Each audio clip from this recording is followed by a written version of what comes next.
દિલ્હીના પોશ વિસ્તારમાં અરવલ્લીની પહાડીઓમાંથી સામે આવ્યો છુપો રાઝ, જેને દિલ્હી પોલીસે નહીં શાતિર ચોરોએ શોધી કાઢ્યો. ચોરોની ગુફા. આ દોડતી ભાગતી દિલ્હીની વચ્ચોવચ્ચ વસેલું છે સરોજની નગરનો વિસ્તાર અને તેનો પાડોશી છે ચાણક્યપુરી, જે રાજધાનીના સૌથી પોશ વિસ્તારમાંથી એક છે. આ બંને વિસ્તારોની વચ્ચે અરવલ્લીની પહાડીઓ ચીરીને એક રેલ લાઇન પસાર થાય છે અને રેલ ટ્રેકની બંને બાજુ અડધો કિલોમીટર સુધી કોઈ વસ્તી નથી. આ વાત દિલ્હીમાં રહેતા દરેક વ્યક્તિઓ ખાસ કરીને જાણે છે. આ બંને ટ્રેકની આસપાસ પથરાયેલા પર્વતીય વિસ્તારમાંથી એક એવી ચીજ સામે આવી જેને જોઈ પોલીસ પણ દંગ રહી ગઈ. તે દંગ કરનારી ચીજને નજીકથી જોતા પહેલા जरा पुलिस अधिकारी की बात तो सांभो. वाटिका है, उस वाटिका के पीछे पहाड़ के काट करके एक रेलवे लाइन जाती है. वहां पर पत्थरों के बीच में एक गुफा है. ये गुफा हमें मिला है. जी हाँ, पुलिस ने आज वेरान विस्तार में एक गुफा मળી છે, જેને पुलिस થી પહેલા हमारा कैमराए જોઈ લીધી.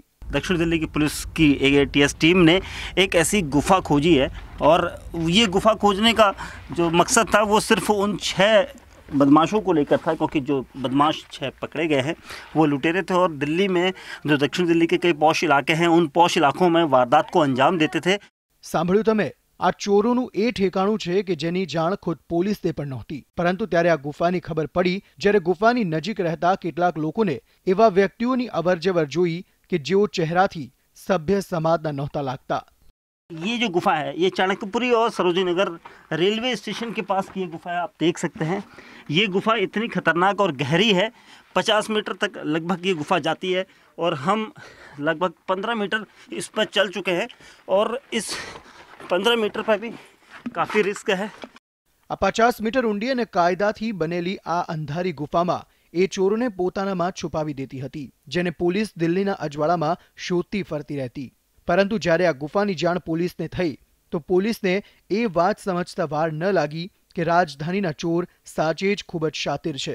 जब भी पुलिस इनको पकड़ने के लिए कोशिश करती थी या इनके गैंग के अगर कभी भी एक आदमी कहीं पे पकड़ने का इनको सूचना मिलता था या इनके साथी कोई दूसरे इलाके में अगर पकड़े जाते थे तो ये तमाम जाकर के उस गुफा में छुप करके पुलिस से बचते थे. ખુલાસો એ છે કે આ ગુફામાં આવીને ચોર ન ફક્ત પનાહ લેતા પરંતુ ચોરીનો સામાન પણ છુપાવીને સુરક્ષિત રાખી દેતા હતા. સાચે જ આ ગુફા સામે આવતા જ તમામ લોકો હેરાન થઈ ગયા છે. હવે જોવાનું એ છે કે શહેરની વચ્ચોવચ્ચ અરવલ્લીના પહાડોથી નીકળી સામે આવેલી આ ગુફા વધુ કયા રાઝ ખોલે છે. બની શકે છે કે આ ગુફાનું સત્ય જાણવા માટે પોલીસને ફરીથી તેનો ઇતિહાસ અને ભૂગોળ ફંફોસવો પડે. દીપક બિસ્ટ સાથે bureau report, ETV news, crime file, Delhi.